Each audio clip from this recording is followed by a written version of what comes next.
সত্যের পথে হাঁটলে সঙ্গী কম হবে, এটা বাস্তব কথা। কারণ সত্যের পথে থাকলে অসৎ বন্ধু সঙ্গী খুবই কম হয়ে যায়। কারণ সত্য এমন একটা জিনিস, অসত্যের সঙ্গে যায় না, অসৎ কাজের সঙ্গে যায় না, হারাম কাজের সঙ্গে যায় না।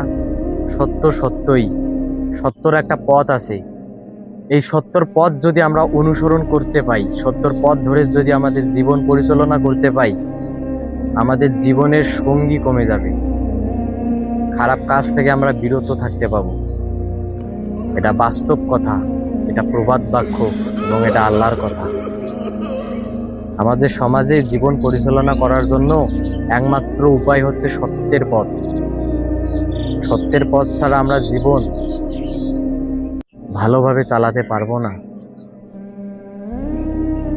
সত্যর পথ আছে, থাকবে এবং আমাদের মানতেই হবে।